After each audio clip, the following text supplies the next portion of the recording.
Cinema আর বাস্তবতার মধ্যে আকাশ পাতাল পার্থক্য রয়েছে এবং আবেগ এবং বাস্তবতার মধ্যেও পার্থক্যটা কিন্তু একই। তো বাঙালি বরাবরই একটু আবেগে ভেসে যায় এবং সেই আবেগে ভেসে যাওয়ার কারণে আসল কাজটা থেকে আমরা অনেকটা পিছিয়ে পড়ি। আমি এখানে বেসিক্যালি সিনেমা নিয়ে কথা বলি, সিনেমারই চ্যানেল, কিন্তু এই ভিডিওতে অনেকগুলো ব্যাপার নিয়ে কথা বলবো। আপনারা ঠান্ডা মাথায় ভেবে দেখুন তো, বাংলাতে কিন্তু ট্যালেন্টের অভাব নেই। কোনোদিনই মানে যে অভাব ছিল তা কিন্তু নয়। বাংলায় প্রচুর প্রচুর ট্যালেন্ট রয়েছে। কিন্তু আপনারা ভেবে দেখেছেন কি যে আমরা কোনো একটা কারণে যেন কোনোভাবে পিছিয়ে রয়েছি। আজকে সাউথ বলিউড ইন্ডাস্ট্রি কোথায় কোথায় পৌঁছে যাচ্ছে, আমাদের এখানে সেরকম স্ক্রিপ্ট রাইটার উঠে আসছে না, অথচ অন্যান্য ইন্ডাস্ট্রিতে কিন্তু উঠে আসছে। প্রত্যেকটা ইন্ডাস্ট্রি নতুন নতুন হিরো জন্ম নিচ্ছে, আমাদের এখানে হচ্ছে না। ঠিক একই কথা কিন্তু প্রযোজ্য আমাদের এখানে যারা চাকরি বাকরির জন্য পড়ছে, বেসিক্যালি যারা আইপিএস আইএএস এই সমস্ত পরীক্ষা টরীক্ষা যারা দিচ্ছে, সেখানে কিন্তু সফলতার হার আমাদের বাংলাতে খুবই কিন্তু কম। তার পেছনে কারণটা কি? এবার এটা যারা এখন পড়াশোনা করছে, যারা আমার চ্যানেলে রয়েছে, তারা আমাকে জানি প্রচুর জ্ঞান দেবে, এটা ওটা দেবে। এখানেই প্রবলেম। তারা আমাকে জ্ঞান দিতে এসে সময় নষ্ট করতে রাজি, কিন্তু পড়ে সেই সময়টা নষ্ট করতে রাজি নয়। যাই হোক, আমি কেন এগুলো নিয়ে যে কথা বলছি, তার পেছনে কিছু রিজন রয়েছে। সেটা হচ্ছে 12th ফেল। একটা অসম্ভব ভালো সিনেমা। আমি নিজে টপ 10 টপ 12 যে সিনেমা লিস্ট করেছিলাম, সেখানে নাম্বার 1 এ 12th ফেল সিনেমাটাকে রেখেছি এবং আমার সিনেমাটাকে নিয়ে কোনো প্রবলেম নেই। যার জীবন নিয়ে সিনেমা, ওনার স্ট্রাগলটাকে আমি রেসপেক্ট করি এবং সত্যি ওরকম স্ট্রাগল করলেই জীবনে কিছু অ্যাচিভ করা যায়। যে সবকিছুকে ছেড়ে শুধু ওটাই লক্ষ্য, অর্জুনের লক্ষ্যভেদ। তবে আপনি লাইফে কিছু অ্যাচিভ করতে পারবেন। কিন্তু আমাদের এখানে প্রবলেমটা হচ্ছে এই অর্জুনের লক্ষ্যভেদ করার মতো জিনিসটার খুব অভাব। আপনারা ইউটিউবে সার্চ করুন, বেঙ্গলে আইপিএস অফিসারদের ইন্টারভিউ আপনারা সার্চ করুন। সেখানে ১ টা ২ টো নামের আপনারা ইন্টারভিউ দেখতে পাবেন।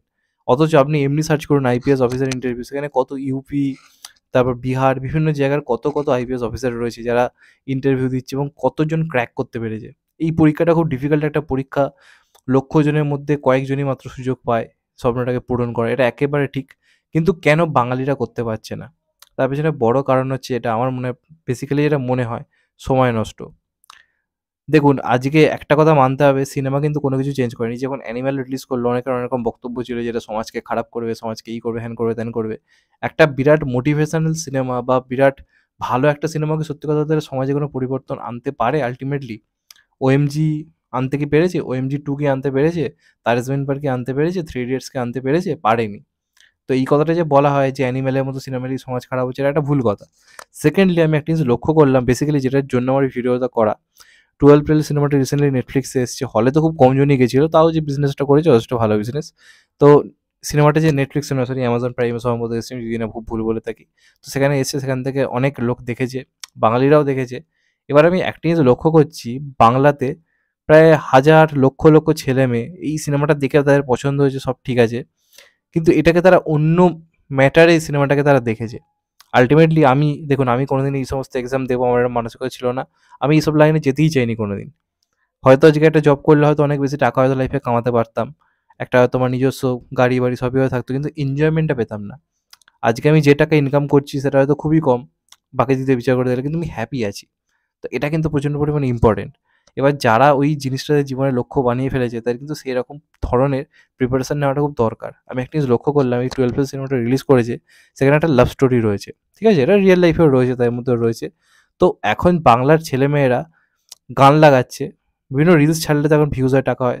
তারা সেটা করছে। সেখানে একটা করে গান লাগিয়ে দিচ্ছে। নয় ডাঙ্কি সিনেমার 'ও মাহি', আর না হলে আ অ্যানিমেল সিনেমার 'পেহলে ভি মে', এই গানগুলো লাগাচ্ছে, আর লাগিয়ে দিয়ে পোস্ট করছে যে আজকে একটা ভালো মেয়ের সাপোর্ট না থাকলে কোনোদিনই কোনো কিছু অ্যাচিভ করা যায় না। এই সমস্ত জিনিস তারা পোস্ট করতে ব্যস্ত। এই সিনেমাটা, এই যে চরিত্রটা, যে আজকে আইপিএস অফিসার হতে পারলো এত এত স্ট্রাগল করে, সেই সবকিছু সিনেমার মধ্যে তারা ওই স্ট্রাগলটা দেখলো না।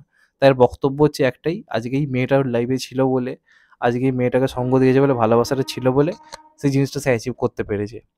এবং এটা কিন্তু ১ জন ২ জন নয়, বেশিরভাগ বাঙালি ছেলেমেয়ের মধ্যেই মেন্টালিটি দেখছি এই জিনিসটা পোস্ট করছে। তারা সিনেমাটা দেখে আল্টিমেটলি কিছু কি বুঝেছে, নাকি স্রোতের হাওয়া, এই যে সিনেমাটা নিয়ে একটা হাওয়া তৈরি হয়েছে, সেটাকে নিয়ে সবাই পোস্ট করছে, চলো আমিও করে দিই। তো এই যে মেন্টালিটি, এটা দিয়ে আমরা বহু খানিকটা পিছিয়ে পড়ছি। একটা ইউপি বা বিহারে যেই আইপিএস যে ক্র্যাক করছে, সেই হিসাব নিয়ে মাথা ঘামাচ্ছি না। তার এই সিনেমাটা দেখার দরকারই নেই। একটা সিনেমা কোনোভাবে আপনাকে মোটিভেট করবে না, আপনাকে ডিমোটিভেটও যেমন করবে না, আপনাকে মোটিভেটও করবে না। বরং সেই টাইমটা আপনি যদি গিয়ে পড়াশোনাটা করেন, এই সিনেমাটা না দেখে, বা সিনেমাটা যদি দেখেও, সিনেমাটা দেখে যদি কেউ সে পড়াশোনাটার পদ্ধতি যদি পাল্টায় সেটা আলাদা ব্যাপার। কিন্তু সিনেমাটা দেখে সে স্ট্যাটাস দিতে ব্যস্ত, এই মেয়েটার জন্য আজকে এই ছেলেটা এটা পেলোই পেলো। আল্টিমেটলি বাস্তব জীবনে যে পেয়েছে, যে আইপিএস মনোজ কুমার সম্ভবত ওনার নাম। তিনি যদি নিজের স্ট্রাগলটা অ্যাচিভ যদি না করতেন, ওই মেয়েটাও তার লাইফে এসে কিচ্ছু করতে পারত না। এটা কিন্তু মানতে হবে। কিন্তু এটাতেই আমরা সবসময় পিছিয়ে রয়েছি এবং বাঙালিরা এটা বেশি করছে। আমরা হিন্দিতে এই জিনিস এরম পোস্ট আপনি দেখতে পাবেন না। কিন্তু বাঙালিরা এই জিনিসটা করছে। এটা করে কি করছে? সময় নষ্ট করছে। তারা এখন থেকে রিলস করে জনপ্রিয়তা পাওয়ার চেষ্টা করছে। তো এখানেই আমরা কোথাও গিয়ে পিছিয়ে পড়ছি। যে কারণে আজকে গোটা বাংলা জুড়ে আপনি বাংলায় ক্রিকেটের দিক দেখুন, বাংলায় সিনেমার দিক দেখুন, বাংলায় বিভিন্ন চাকরি-বাকরির দিক দেখুন আপনারা বা আইপিএস এই যে দিকগুলোতে আমরা বরাবরই কিন্তু পিছিয়ে রয়েছি। আমি জিনিসটা নিয়ে কথা বললাম কারণ এই যে পিছিয়ে পড়া জিনিসটা সিনেমার ক্ষেত্রেও রয়েছে। যেটা অন্য ইন্ডাস্ট্রি এত বছর আগে ভেবে ফেলছে সেটা আমরা ১০ বছর পরে ভাবছি। তার কারণ হচ্ছে কি আমাদের স্বপ্ন দেখার তাগিদটা কম। বড় কিছু করবি তাগিদটা বা সাহসটা খুব কম। আমরা ভাবি কিন্তু করি খুব কম। তো যে কারণে আমার মনে হলো এটা নিয়ে কথা বলা দরকার। আল্টিমেটলি এই সিনেমাটা থেকে যারা এই ধরনের জিনিস পোস্ট করছে তারা সিনেমাটার আল্টিমেটলি মানেই বোঝেনি। মানেটা কি বোঝাতে চেয়েছে? যদি কিছু অ্যাচিভ করতে চাও, জীবনের সমস্ত বাধা বিপত্তি কাটিয়ে ওইটার দিকে চোখ দিয়ে রাখো। কোনো মেয়ে এসে আপনার লাইফ কিন্তু পাল্টে দিতে পারে না। এটা অসম্ভব। এটা অসম্ভব। আপনার জীবন আপনাকেই সবকিছু করতে হবে। এটা মানতে হবে। হ্যাঁ, মেয়েরা এসে হয়তো অনেক ক্ষেত্রে অনেক মেয়েরা রয়েছে যারা এসে আপনাকে মেন্টাল স্যাটিসফ্যাকশন দেবে। আজকে আমি ধরুন ইউটিউব করে হয়তো কিছুটা হয়তো কম ইনকাম করছি। সেখানে আমার যে জীবনসঙ্গী সে যদি আমাকে না বোঝায় যে হ্যাঁ, যা হচ্ছে তুমি খুশি, এইভাবেই চালিয়ে যাও, সেটা আলাদা ব্যাপার। কিন্তু তার জন্যই আমার সাকসেস হচ্ছে এটা একটা ভুল কথা। নিজের সাকসেসটা কিন্তু নিজে অ্যাচিভ করতে হবে। তো এই ধরনের স্ট্যাটাস বা ভিডিও পোস্ট না করে আমার মনে হয় নিজেদের পড়া যেটা সিনেমাতেও দেখানো হয়েছে সবকিছুর মাঝে ছেলেটা কিন্তু পড়াশোনাটা করে গেছে। সেটা করার কারোর নেই। যাই হোক একটু বেশি জ্ঞান দিলাম। আমি হয়তো সবসময় বেশি বুঝি না। আমি যেহেতু এই লাইনে নেই। কিন্তু এটা দেখতে পাচ্ছি, লক্ষ্য করছি এবং এটা থেকে প্রমাণিত যে সিনেমা আল্টিমেটলি কিছুই শেখায় না। একটা অ্যানিমেলের মতো সিনেমা যদি সমাজকে খারাপ করে থাকে, তাহলে বলতে হয় যে একটা এরম সিনেমা এসেও সমাজ কিছু ভালো করছে না। মানুষ খারাপটাকে আগে পাচ্ছে। প্রেমটাকে আগে প্রায়োরিটি দিচ্ছে, স্ট্রাগলটাকে নয়। যাই হোক আমার মনে হলো এই ব্যাপারটা নিয়ে কথা বলা দরকার যে কারণে একটু ডিটেইলসে বললাম এবং তোমাদের যদি ভিডিওটা ভালো লাগে লাইক, শেয়ার, কমেন্ট করতে ভুলবে না। চ্যানেলটা নতুন হলে চ্যানেলটাকে সাবস্ক্রাইব করে দিও। এন্ড কেটে দেবে বেল আইকন। ভালো থেকো সবাই। টেক কেয়ার, নমস্কার। আবার দেখা হবে। এখন তো ভাই টেক কেয়ার, নমস্কার। সবাই ভালো থেকো।